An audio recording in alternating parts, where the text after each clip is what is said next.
Yat. Hey, everybody out there. This is Cal Nez, your host for this episode. And you're listening to Politics on the Navajo Nation.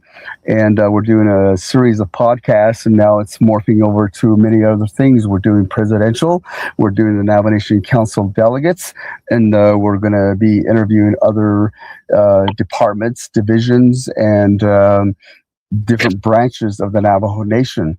So these entire concepts are now starting to identify where some of the problem issues are and might be, and some of the people out there, they don't know exactly where these problems are.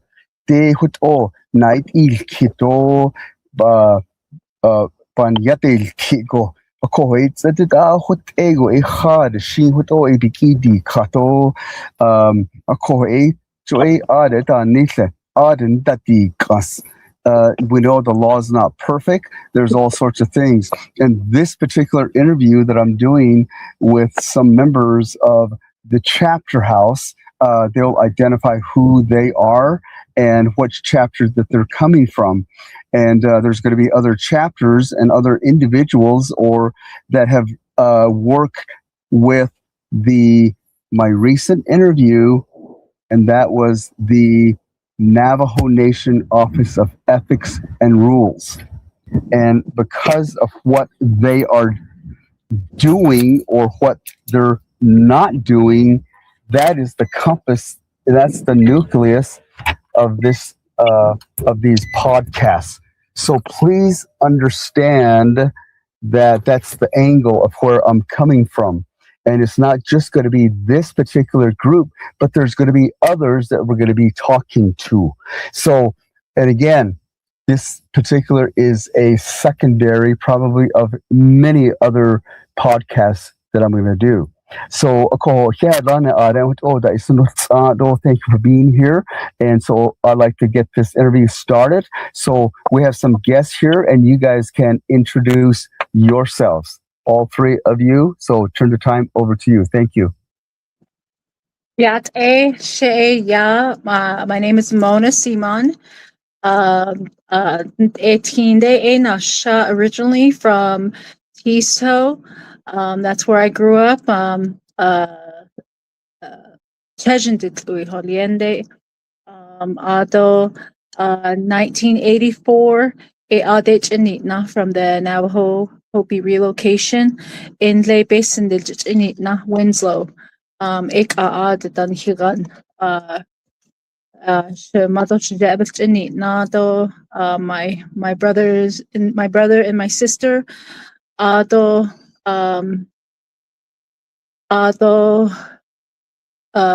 now I moved back. I moved home in the last 4 years. So Tane Sahne Ancient Ado but Ahne Bashichin Ado Nakaidne Dashiche Ado Zil Ahne Dashanale. So thank you, Cal, for having us. Good evening. My name is Laura Clellan. Ashihin Shlo but Ahne Bashichin Tashe Dashanal Dot Lizafan Dashiche. Esto and 18 day ya Nasha Ado 1994 ya Dachanitna. Sutahesitna. Shamato Shaja Abelchina. Ado at Ashagando Akodo Shananishnati. Mom, your turn. I'm Lula Stego, Dr. Stego, and I am from Tisto community. I'm a retired school principal, and I lived here in Winslow. I bought a home in 1970, and so I retired. I am here. My concern. Wait, no. Okay, that's it. Okay. Yeah, thank you very much. Mona, I'll start with you, okay? Okay. I hope all three of you have watched the interview that I did with Navajo Nation Office of Ethics and Rules. There were three individuals, Felicia Williams, Albert Benali, and Robert Jumbo, and I asked a series of questions, and I felt, that they were very vague, very calculated. They were very careful with their answers, and I know that that's been the consistency of their presentation. I did a follow-up video so that you understand. Basically, what I said was that, I have a great concern based on that interview.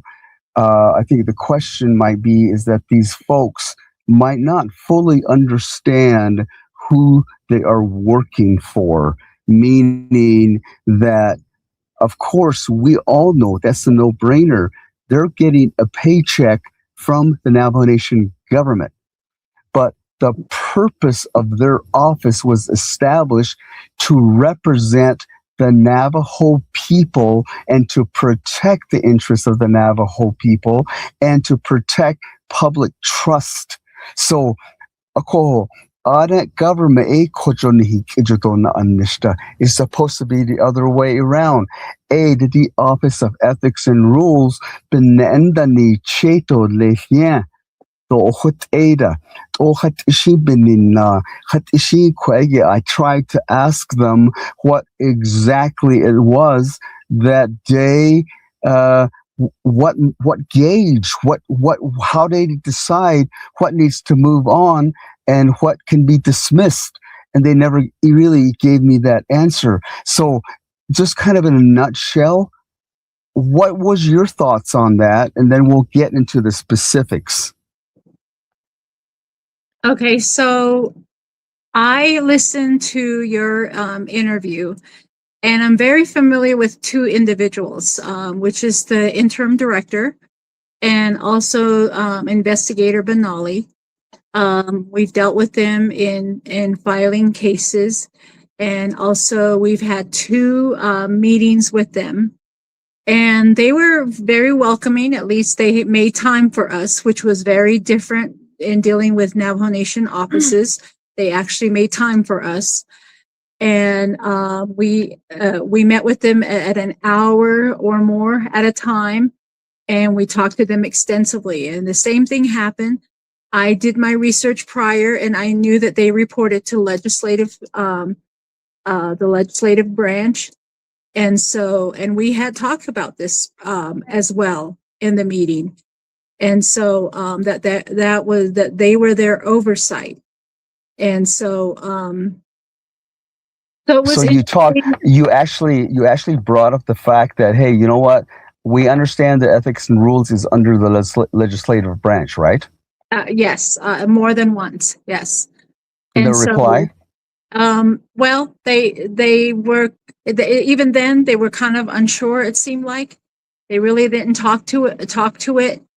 And then we've also talked about the fact that out of frustration, it's like because our cases weren't really moving or going anywhere, there was no communication about them.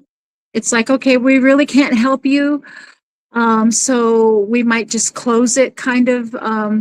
We were kind of, so we're like, okay, so what's our next step? They really didn't know what I felt like they didn't know what the process was, the next process. Yeah, so exactly kind of what my impression was, and you were actually boots on the ground in their office. So that kind of validates kind of what I was thinking. So Dr. Cleland or Ms. Cleland, what was your opinion of the interview with my interview with them? And then once we get from there, then we'll talk about the specific concerning your chapter issues. Okay. Well, I really didn't have a claim, but I did go to the meetings with Mona and Dr. Lulastego. But just hearing them, and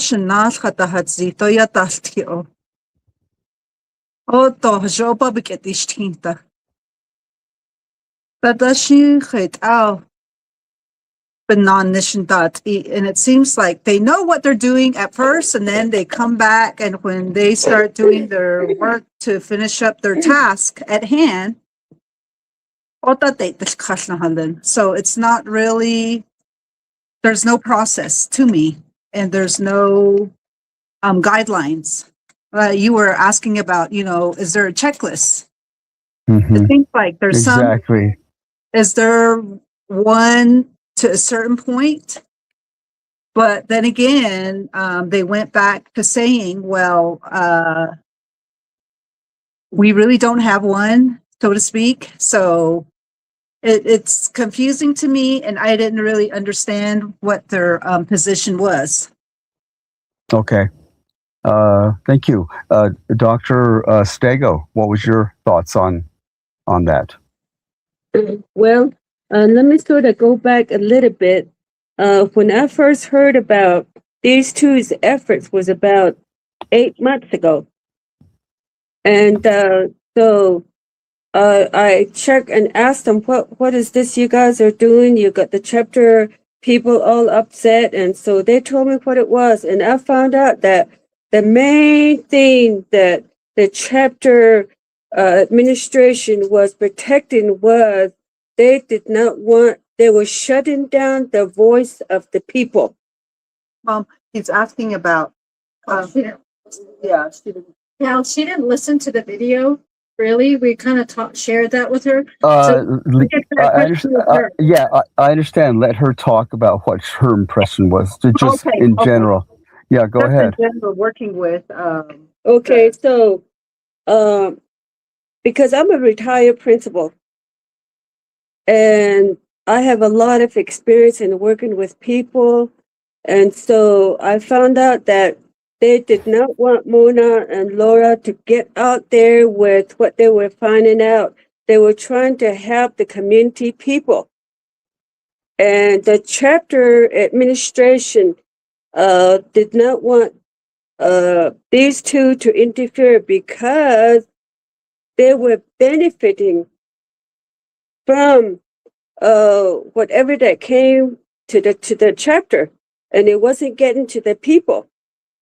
And so then I decided, well, you know what, this is a worthy cause, and so I joined them. Well, after I joined them, it wasn't too long after that. The chapter president and his family, they went to my kids to tell my kids to discourage me from working with these two. And so my kid just told them, you know, she's a retired principal. She's been through it. She knows what she's doing, and we trust her judgment. She's our mother. We trust her judgment. Well, that wasn't enough. They sent me the local pastor. And the local pastor asked if I could have two of my kids, two of my daughters here. And they came in, and he wanted to, he said that he respects the chapter's decision, and I should be supporting that. Yeah, I appreciate that, and I think these details we can bring up a little later, and I can appreciate your thoughts on this thing. Of course, so we need to kind of have an order to not to say it's disorganized, but I want to kind of just walk because you guys know the problems, right? It's the people that are out there that are not understanding what the specific issues are, right? So, because what you guys are experiencing is what, and I'm proud of you guys that you're doing this, because some chapters, they have problems just like yours, but they're not willing to come on air and talk about it. And so that's why what your situation, Office of Ethics and Rules, there's like hundreds of them, in my opinion. So Dr. Stego told us some of the mechanism that was happening, and this is a cause. And it is a cause for so many of Navajo Nation tribal members. It's a serious cause. You're fighting for money. You're fighting for integrity, accountability, transparency of our elected leaders. So your chapter is what chapter? Tisto. Okay, Tisto. Now, tell me what specifically is the problem according from your perspective, and Yeah. why So that I was ethics getting and to rules. Okay. I Okay. was getting to that. Okay. Hold on, Mom. Hold on. One thing, let me add back to your original question. Let me add, one of the things I noticed that when we, went to meet with them, the two meetings that we had, I noticed that the ethics and rules, team, they never read the documents that we would send them. They never read anything in our case files. First of How all, do you know that? because the information was inconsistent. They didn't know what our cases, or they didn't know what our filing was about. They didn't know they were inconsistent about the information. We'd have to tell them the story again, and I said, well, it's on our case file. And then the director would tell the investigator, well, why don't you go get the file? And then he would say, okay, well, I don't know where it's at. I've got so many cases I'm dealing with, a few hundred. He made it sound like it was hundreds, but then they told you it was only 149 or something like that. Yeah, exactly. And I'm like, but his office looks like he's like 1,000 cases. So, and so I've been in his office before too, and everything is just in stacks and on the floor everywhere. And so it's just disorganized. And, so Were they did Ms. Twyla tell us what your impression was? Did you meet with them as well? We met with them. I went there with Mona Okay, twice. so let me ask you, when you went in there and you're basically following up on your case, or you actually initially filing, what was your general impression of their customer service? Were they open? Were they welcoming? Did they embrace your concerns? How did they go? Well, the first thing that you see on the wall is no public restroom. That's a big thing. I was like, okay. Of course. So that's not very welcoming. And then there's plexiglass. There's a door that we had to go through to get to the back office. So that part is not very welcoming. And then, but once you go beyond the door, they're a little bit more lax and welcoming. So we went in, and I felt like they were a little bit standoffish at first. And when we start talking, it seems like the women that were in there were pretty open, but the person that was in there, the male, he was a little bit more aggressive and very protective of his employees. So it doesn't give a sense of, okay, how can I help you? You know, what can we do to assist you in this situation? It was more of avocado, this is what you did, and this is how certain things happen. That Is this a follow up on your visit you're talking about, or is this the initial filing? it was the follow-up. It was a follow-up. I think the two women here filed like over a year ago. Almost Almost 2 years ago. So we've been following up on it for the past 2 years. Okay. So it's taking that long. Yeah. Okay. Thank you. So yeah. Now we're establishing how your impression was of their office, because it is important, because whatever complaint, we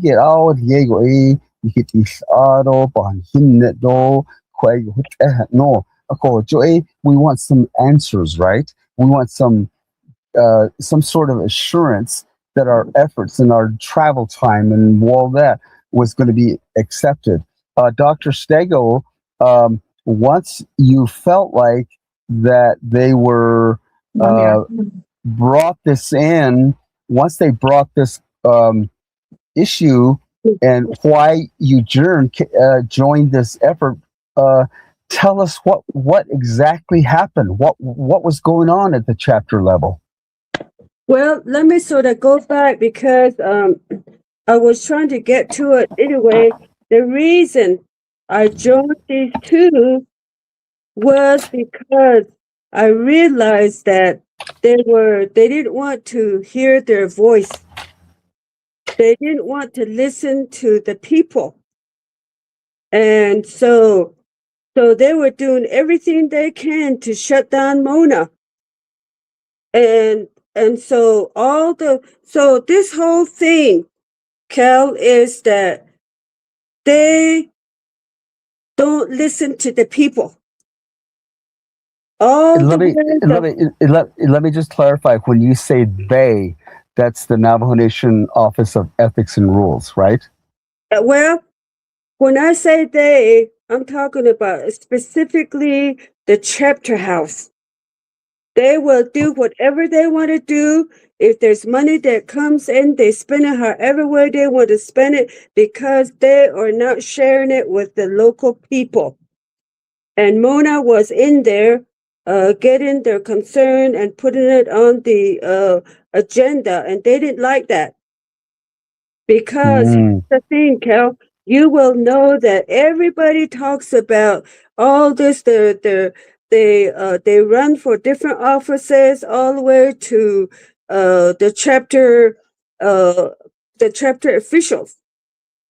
But that's as far as it goes. They don't have any kind of policy or any kind of uh, a way to get to hear from the people. Right now, you get a complaint that the community people don't come to meetings. It's because for many years they have gone to the chapter to ask for what they need, and they were labeled as troublemakers. Mm.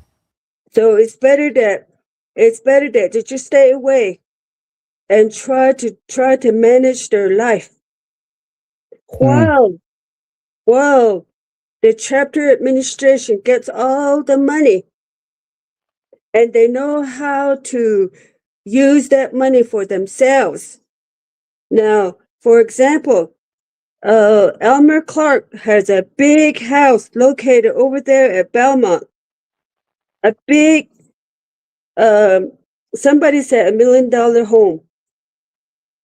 And each one of those chapter, well, yeah, they benefit from the money that comes from the tribe. And people have no way of knowing that that money is supposed to be spent to help them because they're being criticized for going to the chapter with issues that they have that they want to put on the agenda, and it never got on the agenda. But this is where Mona gets they get into trouble with Mona because Mona takes the community issues and takes it to it takes it to agenda meeting. Hmm.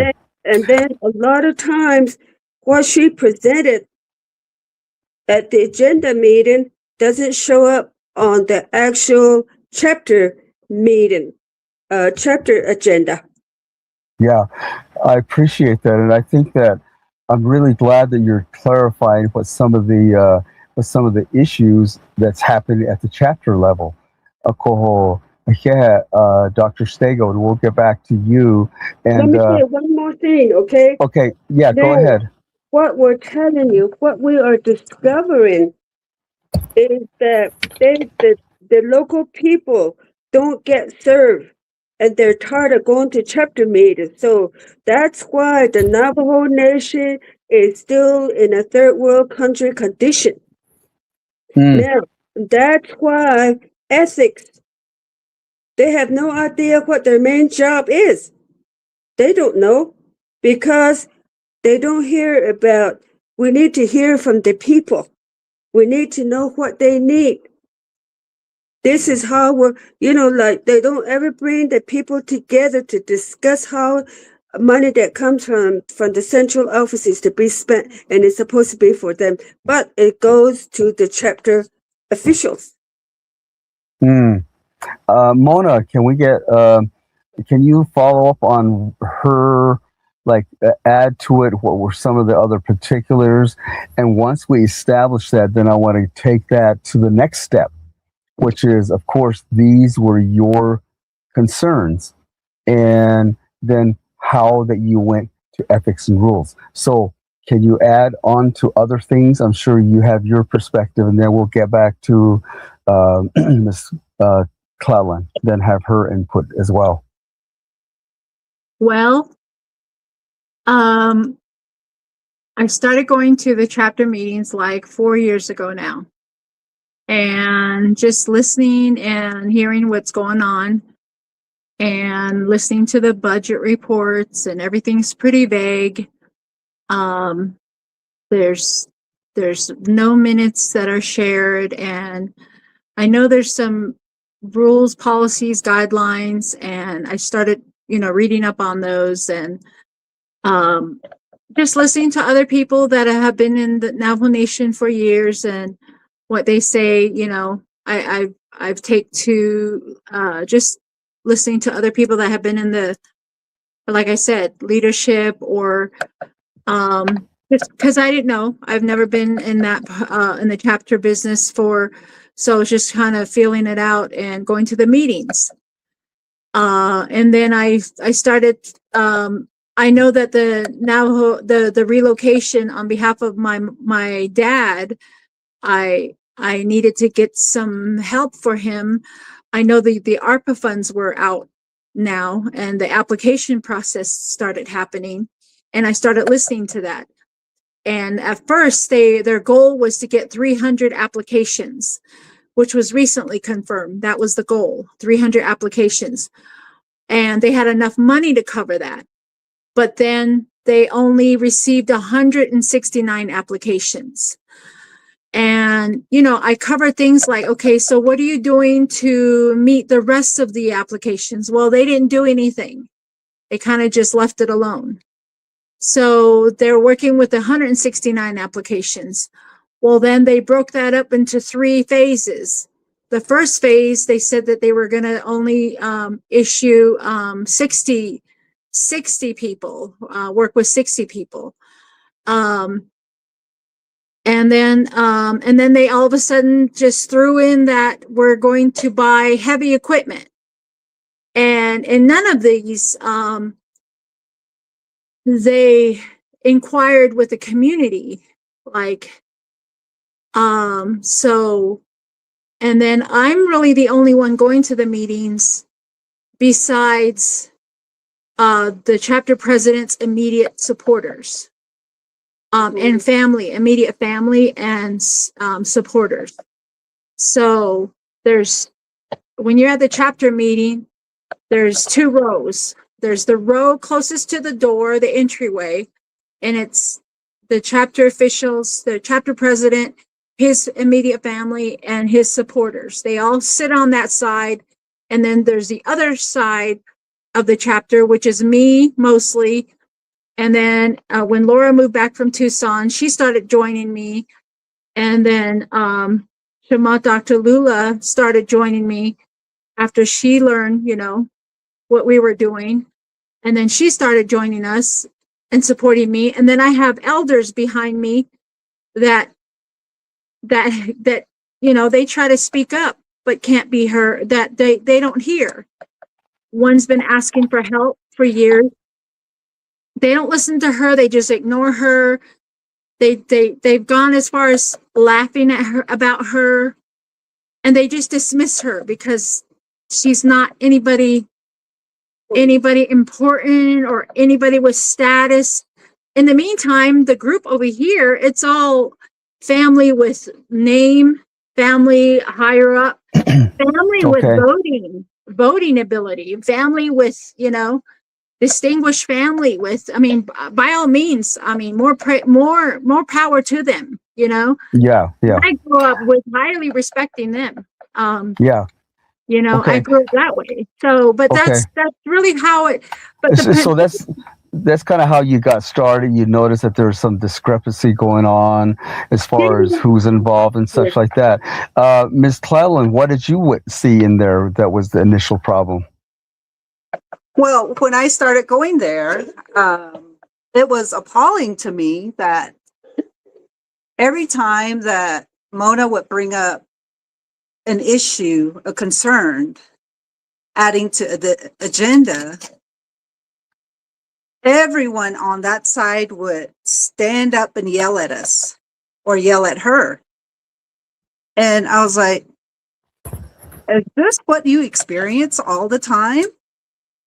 And it was consistent. It was to the point where one day I went with her, and an elder jumped up after mentioning, how many people were being serviced. That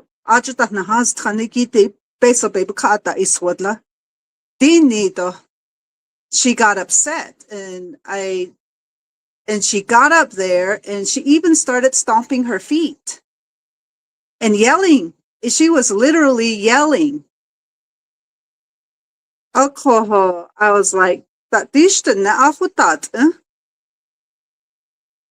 and I really didn't know her that well, but going to the meetings, I got to experience a lot of disrespect for bringing up issues that are concerning, that aren't being discussed in the chapter meetings. And then the other thing I noticed was when the minutes are read, that not everything is on there, and the financials aren't reported very well. They're not line by line items on how it should be discussed. And it's the same way with, I guess, ethics and rules. Mm-hmm. And Dr. Dr. Stego. So now we see the picture, what's going on. We're beginning to establish, okay, there's a serious problem within the chapter. Now you package this, you package your concern. Now let's go over and get into rules, ethics and rules. When you, or all three of you, or two of you, or one of you went to Window Rock and filed these paperworks, what exactly happened? Is it dead? Is the whole thing dead, thrown out, or is it still in process? What's going on with it right now? Mom, Mona answered this one? Yeah. Okay. Okay. So, what led to this is not because that I wanted to.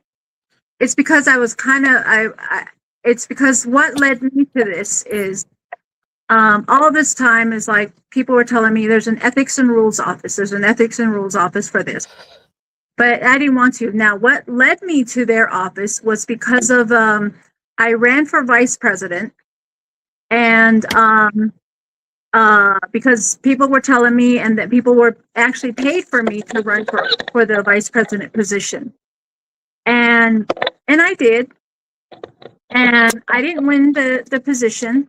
Can you stabilize the camera, because I'm hearing clicking back here really bad. Okay, go ahead.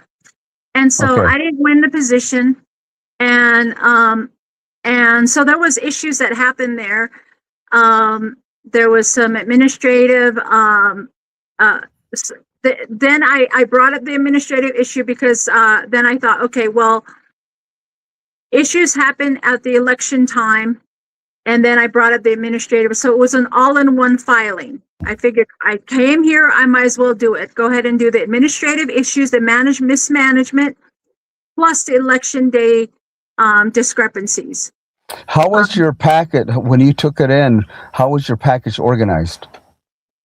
It was just a packet, and then you fill it out, handwritten, and then handwritten. It was my first time, and then I just filled it out and dropped it off. And then I figured that, just like any case, if you fill it out, it's self-explanatory. It says fill this out and then you wait for a hearing. But I do know that, and then they told me that an investigator was going to look at this and call you. So that's what we waited for. I waited for that. Now, the other main thing that I went to was because soon after that is it was the Juneteenth, so it was a year ago. It was the Juneteenth holiday. I was on a Thursday, and I was counting my days. And on Friday, I went on Monday to the ethics or election office to file my campaign expense report, and they said that they were accepting it through Friday. So I was one day late. And I lost out on that. And they said that you are going to get disqualified from having running for future office. That's all they said. Well, lo and behold, I get a letter about 2 weeks later, and they said that when you're saying they, you're talking about who? Chapter or ethics and rules? The election office. Okay, well, we got to be clear because the conversation here is about ethics and rules and how when you file and what happened, and we see the problem, but that's a whole separate issue as far as the election office goes. But taking your concern, whatever they may be, you packaged it and you went to ethics and rules. That's what I want to know, is that whether they accepted it, how they gauged it, how that happened, and we need to stay on that topic. Well, it all relates. So then the other packet, the other packet was the Navajo Nation one, or the election office said that you don't qualify, and then I lost the school board position because of it. So that was that threw that out. In the meantime, I still had the position with because it all relates. Because then the election office told me that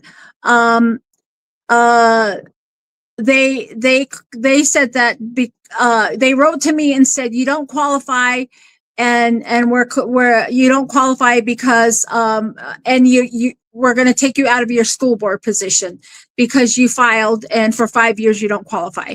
So that was a problem with me because I really wanted to stay in my school board position, and I was really upset about that. So then they said I can appeal because a lot of people had appealed that the same reason. Some people got approved, some people didn't. So I appealed it. And then at the time that Lunell was the director.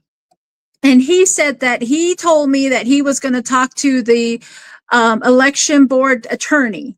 He said he can probably reverse it. I'm going to talk to him and I'll get back with you.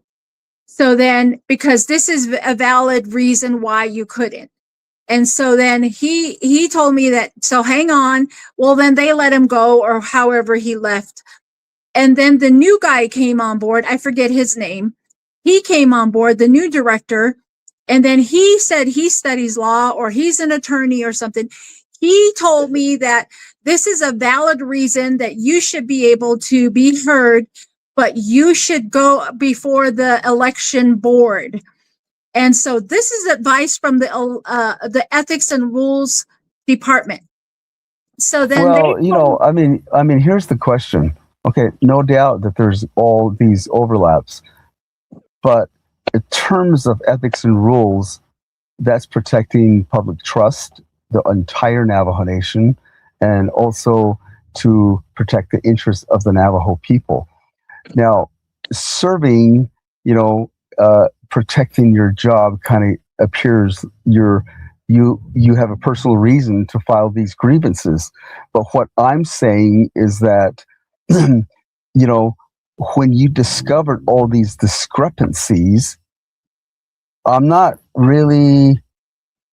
this doesn't make sense to me. Why that ethics and rules, their job is only to investigate. Their job is only to investigate and then go on to hearings and appeals. Exactly. Why would ethics and rules be giving you recommendations as to what the future of your job is? Did they tell you why?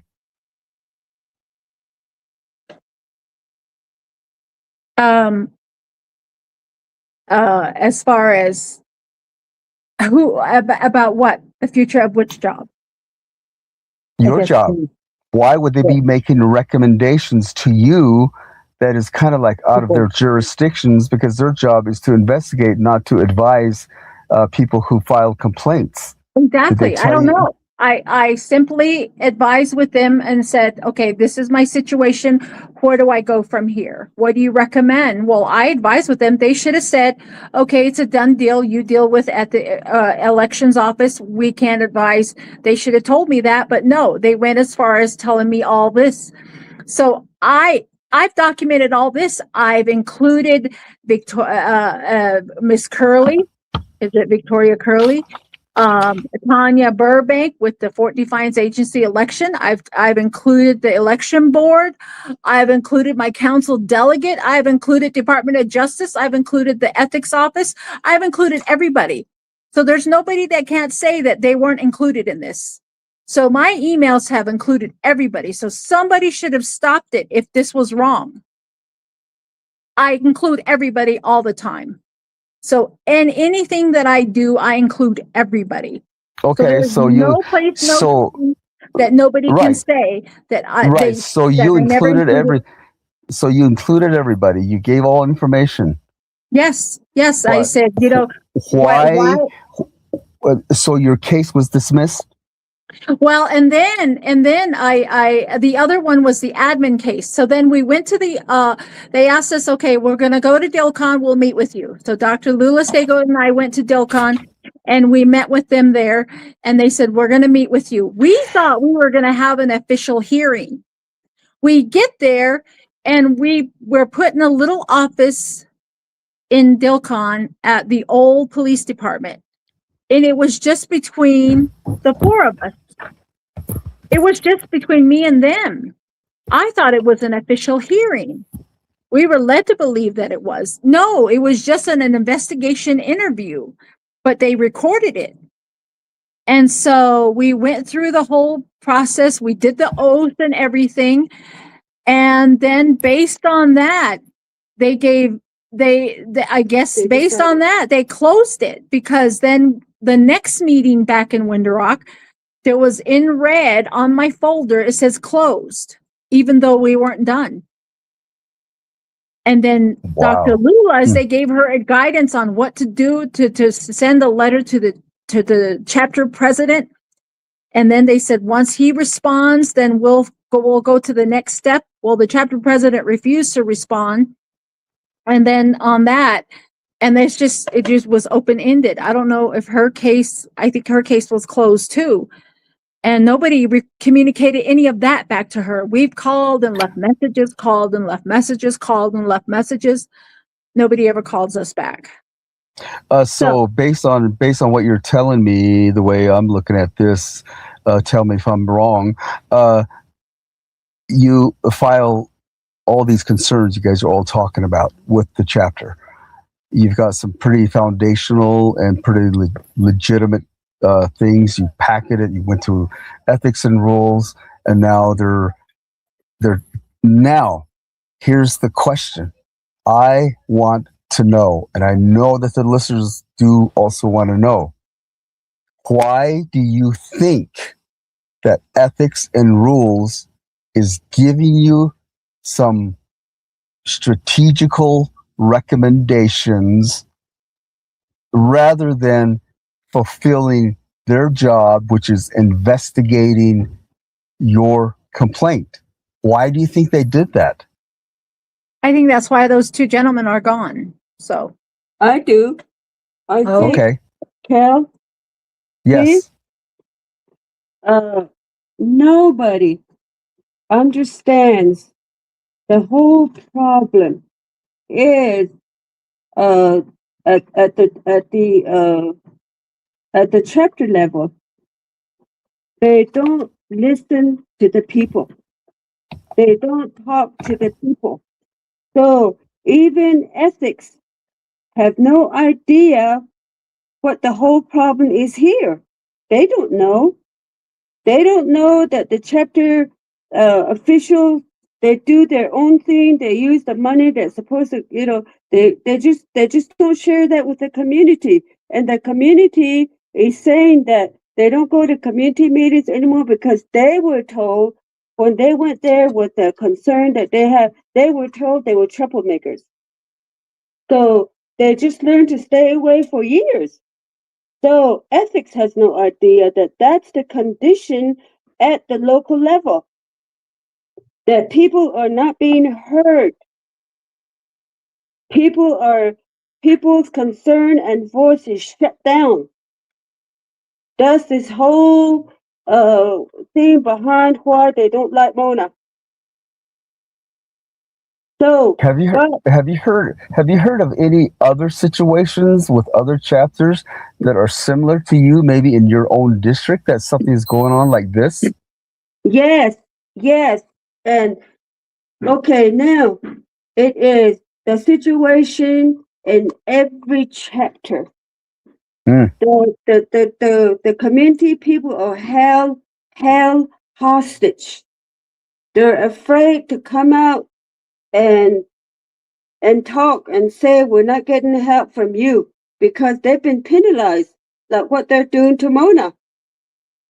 So nobody will, we had a meeting today. It was, I don't know what it's called. Anyway, these people that are running, they talk about how they're going to change policy and all the way from the chapter on up, but nobody talks about what are the people saying? What do the people want? Nobody goes there. It's such a unknown concept. Ethics don't even know that. They don't know that the people past the chapters, they need to talk to the people.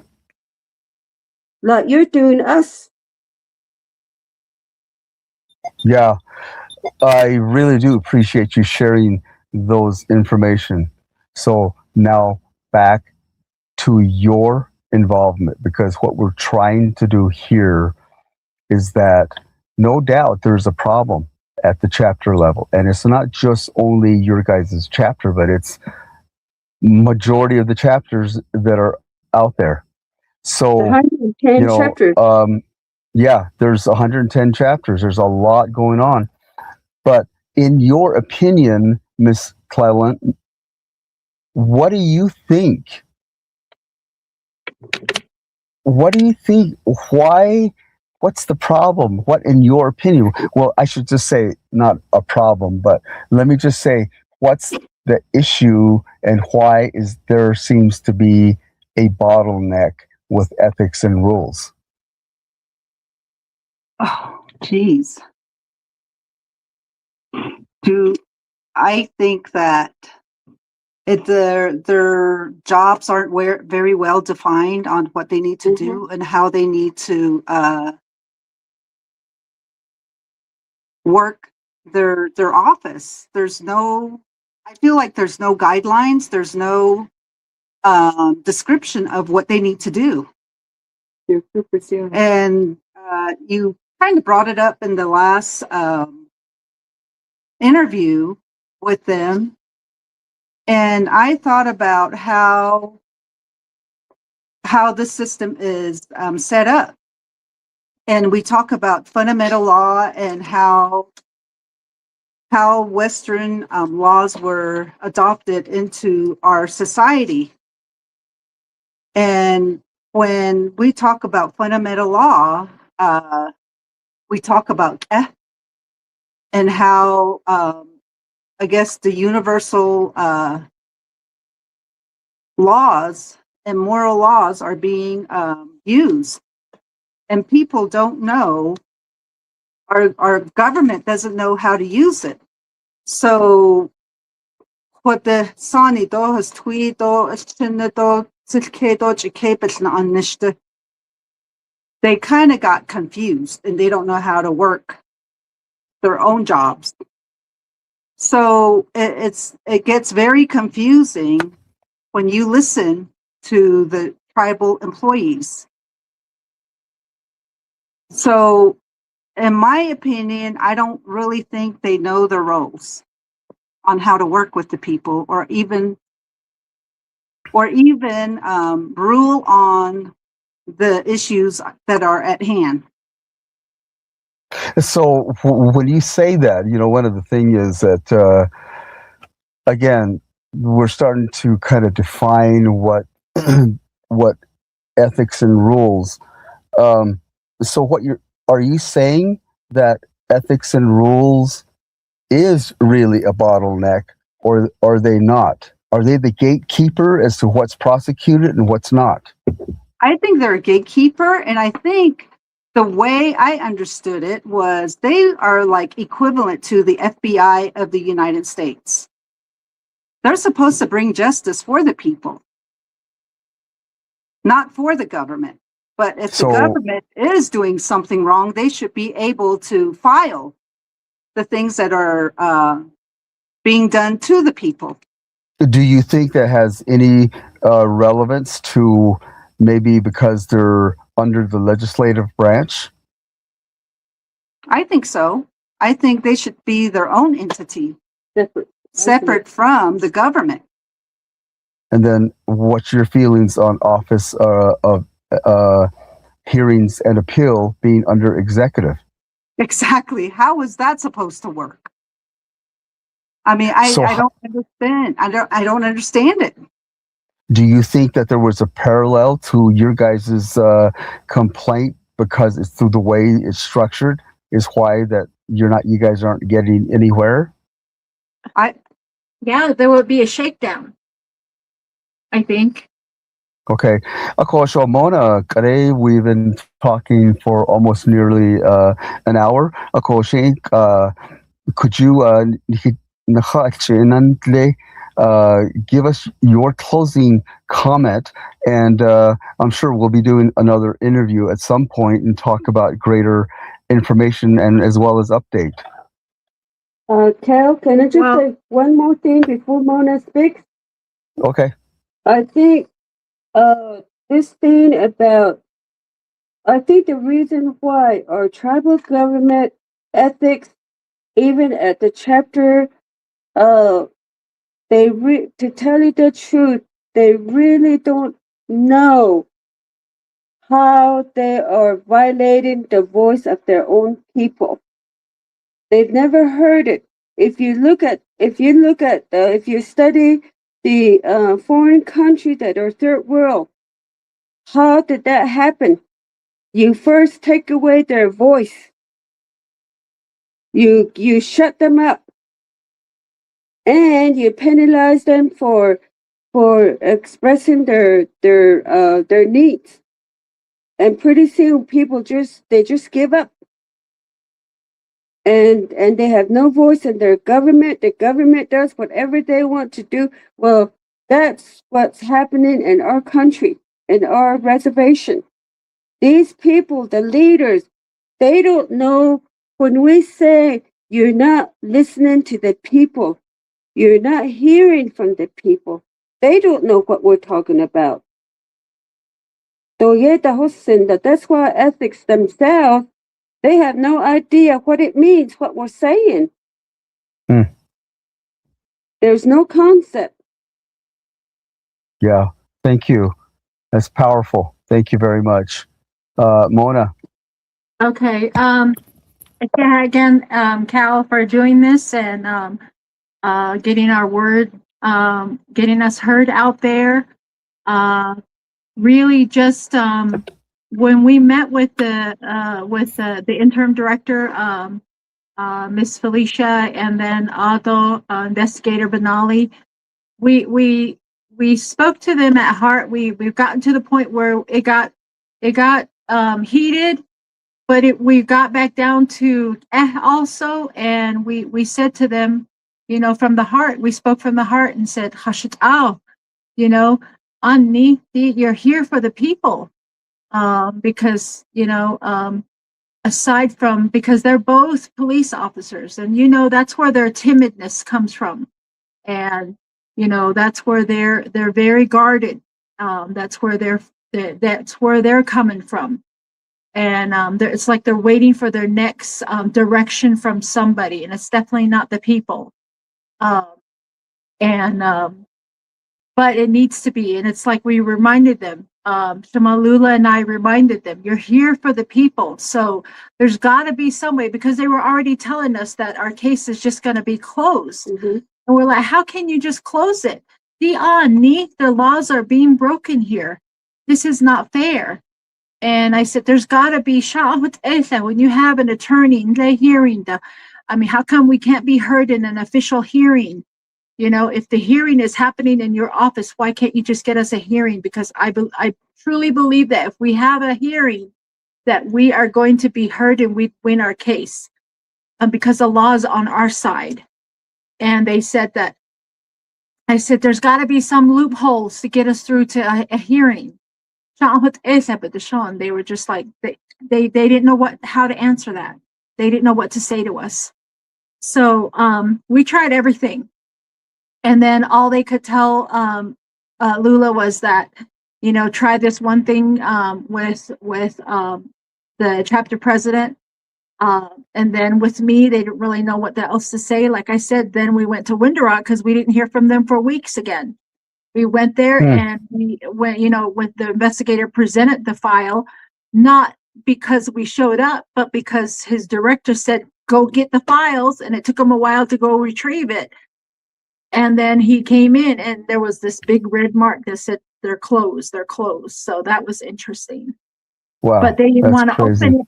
Yeah, they didn't want to open it and look at it or anything, Well, Mona, what happened when we met with them at Delcon?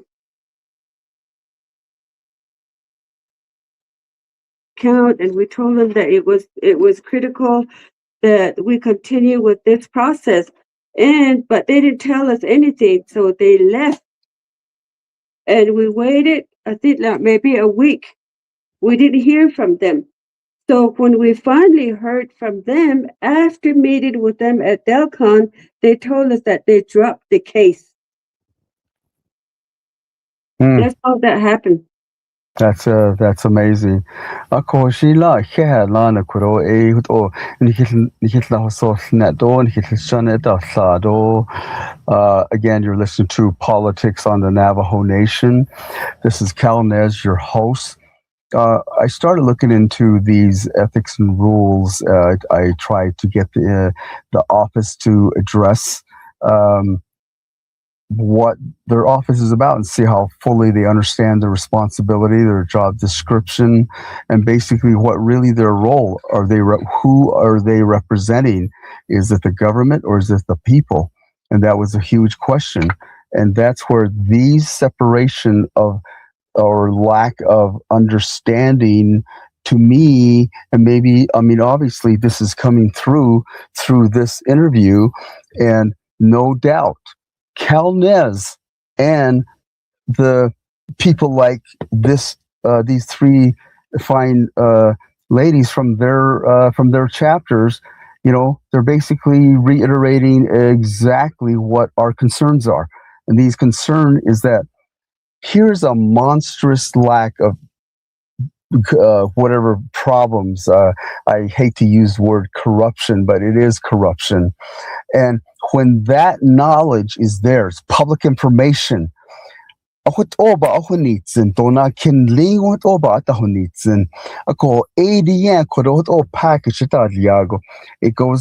to ethics and rules. And you see one of the problems. I don't need to go into detail. These ladies pretty much shared exactly what happened. And rather than being cordial and understanding and doing their jobs, they are now giving advice to how to interface with other departments. Of course, you went, oh, banso case. Yay, go banso case. That office, both offices, needs to be removed from legislative and executive branch and moved over under judicial. That way, there's no influence. It's all relating to law. What all in this case? So, again,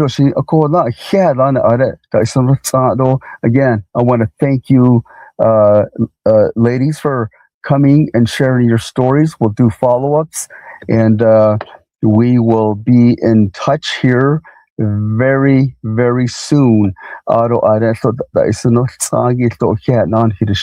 listening to Politics on the Navajo Nation podcast. This is Cal Nez. Let me say one Kujashi. more thing. No, we're muted, Mom. We're muted. Okay, go ahead.